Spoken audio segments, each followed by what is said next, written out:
dissolving the barriers. We want to know what is going on inside us so we can know what to let go.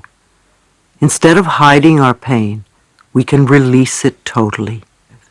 Understanding the blocks that bind you. Chronic patterns of self-hate, guilt, and self-criticism raise the body's stress levels and weaken the immune system. Now that we understand a little more about the power that we have within us, let's take a look at what keeps us from using it. I think that almost all of us have barriers of some kind or another.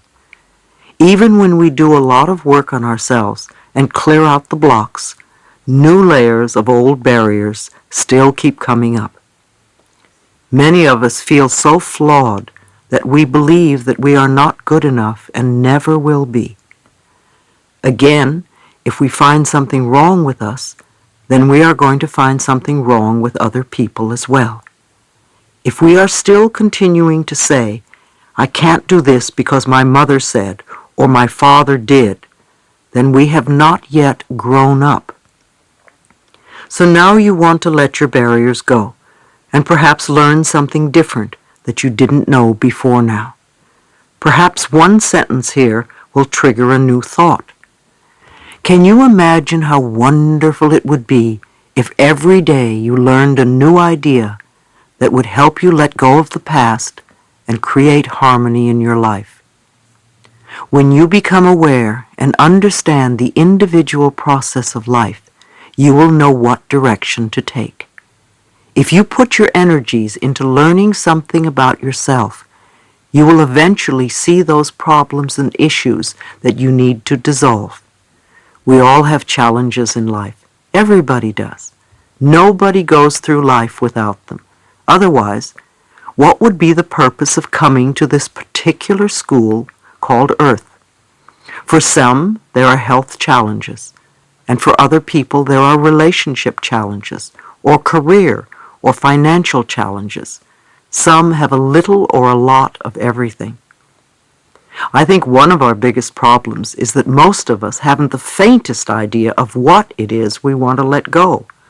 We know that it's not working, and we know what we want in our life, yet we don't know what's holding us back.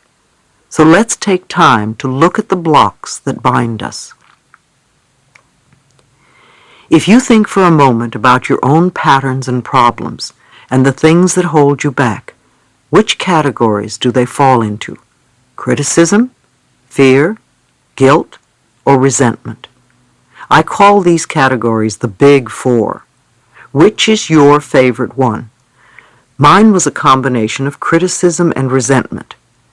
Maybe you are like me and have two or three. Is it fear that always comes up, or guilt? Are you very, very critical or resentful?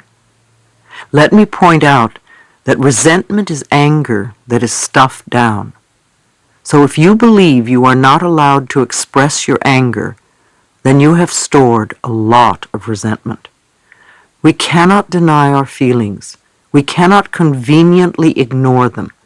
When I had my cancer diagnosis, I had to look very clearly at myself. I had to acknowledge some nonsense that I didn't want to admit about myself. For instance, I was a very resentful person, and I carried a lot of bitterness from the past. I said, "Louise, you have no time to indulge in that anymore. You really must change." Or, as Peter McWilliams says, you can no longer afford the luxury of a negative thought. Your experiences always reflect your inner beliefs. You can literally look at your experiences and determine what your beliefs are. Maybe it's disturbing to consider, but if you look at the people in your life, they are all mirroring some belief you have about yourself. If you are always being criticized at work, it is probably because you are critical and have become the parent who once criticized the child. Everything in our lives is a mirror of who we are. When something is happening out there that is not comfortable, we have an opportunity to look inside and say, How am I contributing to this experience? What is it within me that believes I deserve this?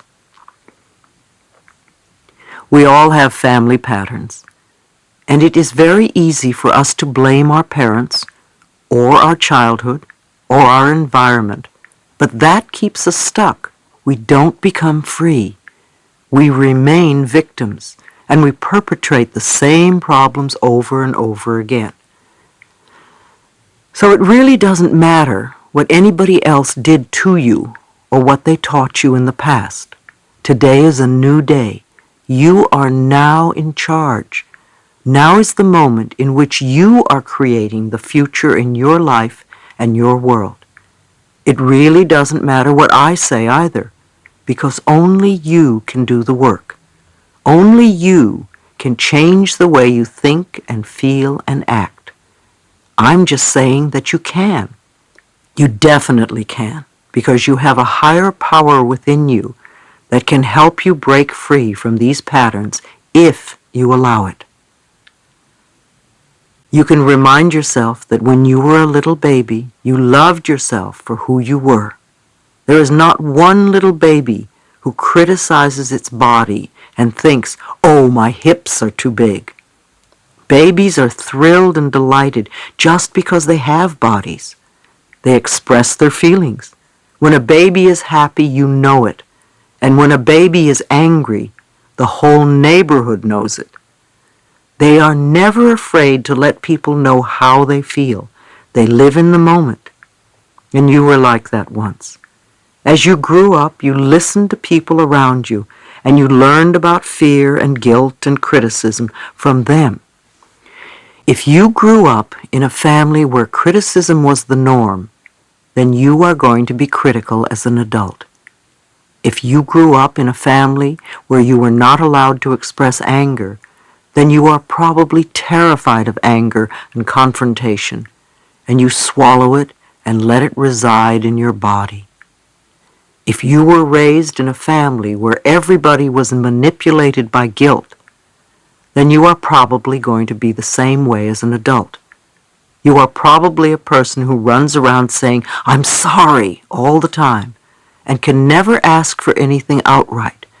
You feel you have to be manipulative in some way in order to get what you want.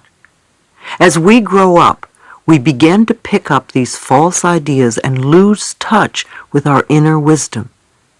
So we really need to release these ideas and return to the purity of spirit where we truly love ourselves. We need to reestablish the wonderful innocence of life and the moment-by-moment joy of existence, the same joy that a baby feels in its blissful state of wonder.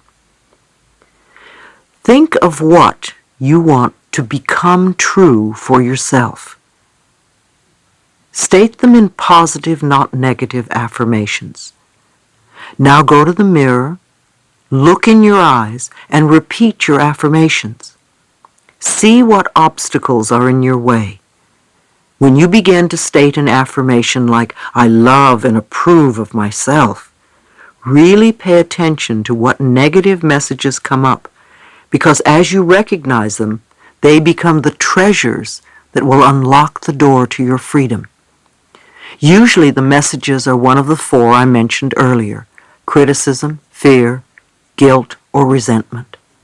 And most likely you learn these messages from people back there. Some of you have chosen some difficult tasks to handle in this lifetime, and it is my belief that we really come here to love ourselves in spite of what they say or do. We can always go beyond our parents' or our friends' limitations. If you were a good little girl or boy, you learned your parents' limited way of looking at life. You see, you're not bad. You are good children. You learned exactly what your parents taught you. Now that you are grown up, you're doing the same thing. How many of you hear yourself saying what your parents used to say? Congratulations. They were very good teachers and you were very good students. But now it is time for you to begin to think for yourself. A lot of us may face resistance when we look in the mirror and repeat our affirmations. However, resistance is the first step to change. Most of us want our lives to change, but when we are told that we have to do something different, we say, "Who, me? Oh, I don't want to do that." Others may experience feelings of despair. Often if you look in the mirror and say, "I love you," the little child inside says, "Where have you been all this time? I've been waiting for you to notice me." And waves of sadness come up because you've been rejecting the little child for a long, long time. When I did this exercise in one of my workshops, a woman said she was very, very scared. I asked her what frightened her, and she shared the fact that she was an incest survivor. Many of us have had this experience called incest, and we are learning to come through it. It's interesting that it occurs so often on our planet. We read so much about incest these days, yet I don't think it is happening any more now than it ever did. We have advanced to a state where we now feel that children have rights, and we are allowing ourselves to see this ugly sore in society. In order to release the problem, we have to first recognize it, and then we can work through it. Therapy is so important for incest survivors. We need a safe space where we can work through these feelings. When we have let the anger and the rage and the shame out, then we can move to the space where we can love ourselves. No matter what we are working on, we want to remember that the feelings that come up are just feelings. We are not in the experience anymore. We need to work on making the inner child feel safe. We want to thank ourselves for having had the courage to survive this experience. Sometimes when we're dealing with an issue such as incest, it's difficult to accept that the other person was doing the best he or she could at the time with the understanding and awareness and knowledge that they had. Acts of violence always come from people who were violated themselves. We all need healing. When we learn to love and cherish who we are, we will no longer harm anyone. Stop all criticism. When we are dealing with criticism, we are usually criticizing ourselves all the time for the same things over and over. When are we going to wake up and learn that criticism doesn't work? Let's try another tactic. Let's approve of ourselves as we are right now. Critical people often attract a lot of criticism because it is their pattern to criticize. What we give out, we get back. They may also need to be perfect at all times. Who's perfect? Have you ever met a perfect person? I haven't. If we complain about another person, we are really complaining about some aspect of ourselves. Everyone is a reflection of us, and what we see in another person, we see in ourselves. Many times we don't want to accept parts of who we are. We abuse ourselves with alcohol or drugs or cigarettes or overeating or whatever. These are ways of beating up on ourselves for not being perfect. But being perfect for who? Whose early demands and expectations are we still trying to meet? Be willing to let that go. Just be. You will find that you are wonderful just as you are this very moment. If you have always been a critical person who sees life through very negative eyes, it is going to take time for you to turn yourself around to be more loving and accepting. You will learn to be patient with yourself as you practice letting go of the criticism, which is only a habit, not the reality of your being. Can you imagine how wonderful it would be if we could live our lives without ever being criticized by anyone? We would feel totally at ease, totally comfortable. Every morning would be a wonderful new day because everyone would love you and accept you, and nobody would criticize you or put you down. You can give this happiness to yourself by becoming more accepting of the things that make you unique and special. The experience of living with yourself can be the most wonderful experience imaginable. You can wake up in the morning and feel the joy of spending another day with you. When you love who you are, you automatically bring out the best in you. I'm not saying that you will be a better person, because that implies that you're not good enough now. However, you will find more positive ways to fulfill your needs and to express more of who you really are.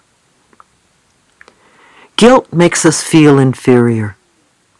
Many times people give you negative messages because it is the easiest way to manipulate you.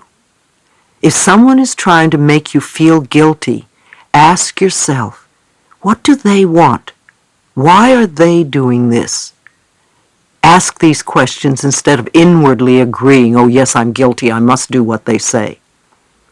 Many parents manipulate their children with guilt because they were raised that way. They tell lies to the children to make them feel less than. Some people are still manipulated by their relatives and friends when they grow up because, first of all, they don't respect themselves. Otherwise, they wouldn't let it happen. Secondly, they are manipulative themselves. Many of you live under a cloud of guilt.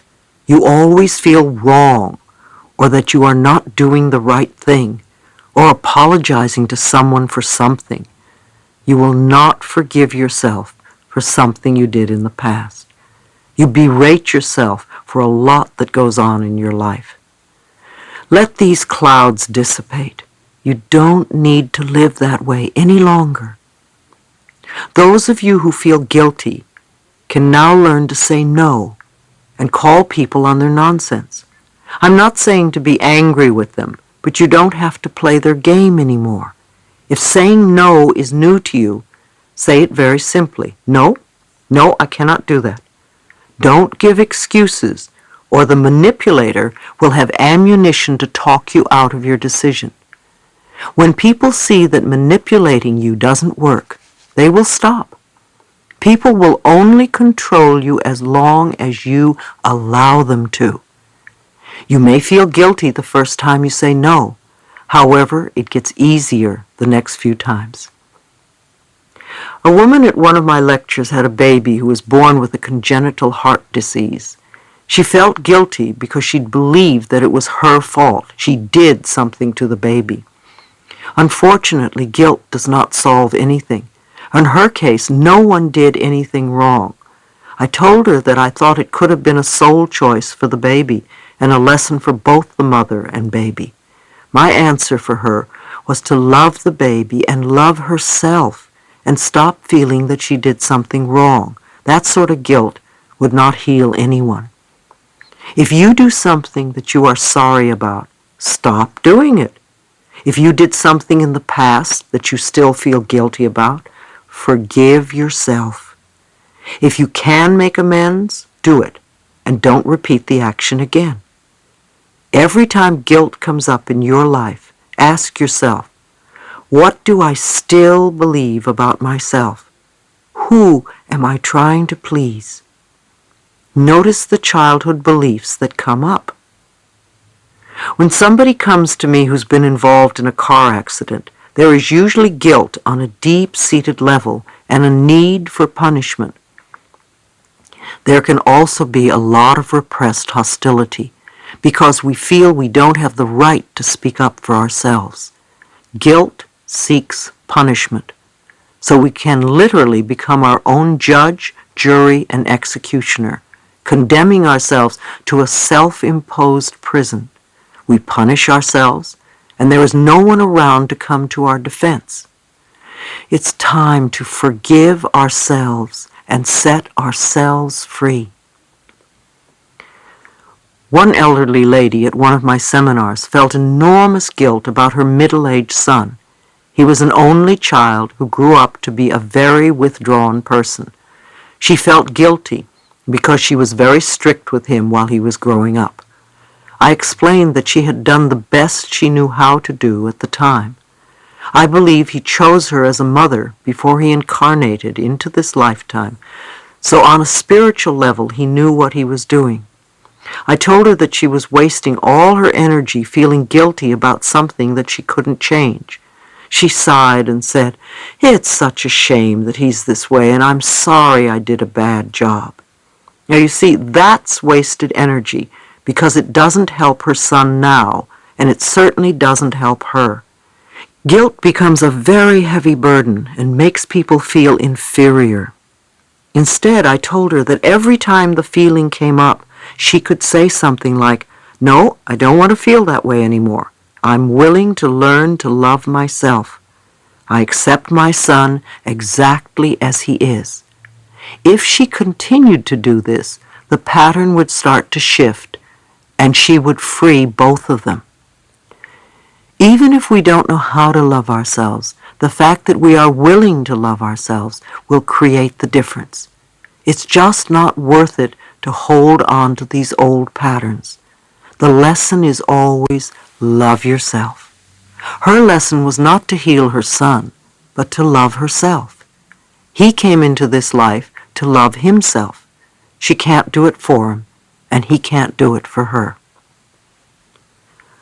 Organized religions are often really good at making people feel guilty. Many of them do some heavy numbers to keep people in line, especially when they are young. However, we aren't little children anymore, and we don't have to be kept in line. We are adults who can decide what we want to believe. The child in us feels the guilt, but there is also the adult in us who can teach the child otherwise. When you hold your emotions down or hold things in, you create havoc within you. Love yourself enough to allow yourself to feel your emotions. Allow your feelings to come to the surface. At first, you may find yourself crying for days or getting angry a lot. You may have to process quite a bit of old stuff. I suggest you do affirmations that make going through the process easier, smoother, and more comfortable, such as, "I now release with ease all old negative beliefs. It is comfortable for me to change. My pathway is now smooth. I am free of the past." Also, don't add judgment to your feelings. That only pushes the feelings down even more. If you are going through incredible dilemmas or crises, affirm that you are safe and that you are willing to feel. Affirming these positive feelings will bring about beneficial changes.